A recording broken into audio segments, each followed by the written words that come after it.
So it's another night for the Barrie Colts as they're going to complete their 3-3 for the weekend. But today we had a couple more trades. I know the trade deadline isn't until Wednesday, but teams trying to get things done. I'm trying to figure out the light, trying a new angle here at the Sadlin Arena.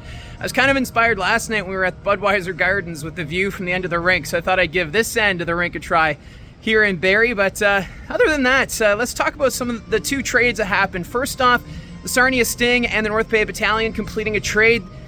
Jacob and Andrew LeBlanc, the twins, both being moved up north to the battalion, along with Sandis Vilmanis. And this is a huge pickup from the North Bay Battalion. This confirms that they are not moving Dom DiVincentis or Ty Nelson, although you never know between now and the trade deadline what could happen. But right now it does appear as though the North Bay Battalion are buyers. They are right there at the top of the Eastern Conference standings. They had a great run last year, and they're looking to continue that this year. So I love the pickup of the LeBlanc twins. This is the fourth team they'll play for in the Ontario Hockey League. They started their careers in Kitchener at the Rangers before being moved to the Niagara Ice Dogs, and then the last offseason moved to Sarnia. And for Andrew LeBlanc, Jacob LeBlanc, it's really easy to confuse the twins. But for Jacob LeBlanc, one of the top scorers on the Sarnia Sting, along with Vilmanis. So these are some good offensive pieces going to the battalion. They already have Anthony Romani, who's been having a great season. He's in the top 5 in scoring. Also, Dalen Wakely has been having a great time. So this is going to add to the offensive threat for this North Bay Battalion team. And then going the other way, Kajovic and Kostic. Kostic, of course, that first-round pick. And now that we're in the month of January, first-round picks from last year can be moved. And that just seems to be the price for some big trades right now. We already saw that with Addy from Owen Sound going to Peterborough in the trade for Connor Smith. But I like this move for Sarnia.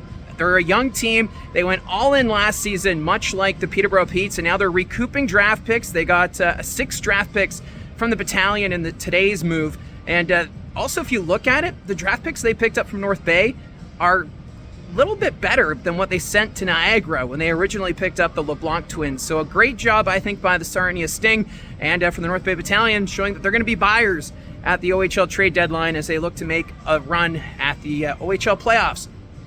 Then another move between the Flint Firebirds and Ottawa 67s. Braden Kressler sent to Ottawa. He's the only player involved in that trade. A couple of picks also going with Kressler to Ottawa, and then a handful of picks going back to Flint, including a second-round pick. So Flint signaling that they are sellers at the OHL trade deadline. They're right now 8th in the Western Conference, so not a surprise. But this just means our other player is going to be on the move. For Braden Kressler, of course, he was signed as a free agent by the Toronto Maple Leafs. Was returned a little bit late with the Flint Firebirds, but he has made an impact. He was tied with Zachary Giroux and Colson Petrie in scoring with the Flint Firebirds. So Kressler getting the job done. I think he'll probably be that depth move that the Ottawa 67s are looking to make, as that East Division appears to be wide open. Ottawa in the thick of it.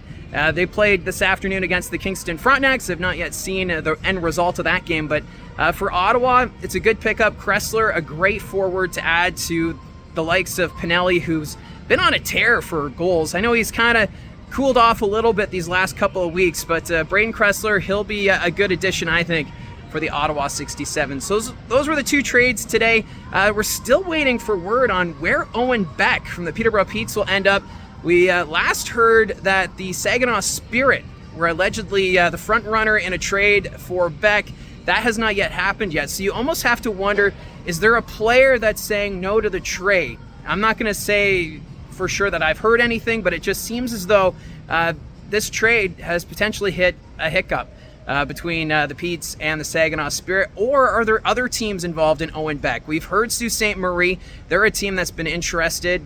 What are the Sudbury Wolves going to do? Because now that North Bay and Ottawa have been buyers, this has to put some pressure on the Sudbury Wolves to make a move, as this is really their year to go for it in the Eastern Conference. So we'll have to wait and see. Also, the Barrie Colts expect to see some moves after tonight's game. I would not be surprised to see some veterans move prior to the trade deadline. Of course, the overager trade deadline is on Tuesday, and then everybody else on Wednesday. So time will tell. Right now, that's where we stand today after some more movement. Let me know in the comments section down below your thoughts on the trades that transpired between Sarnia and North Bay, or Flint and Ottawa.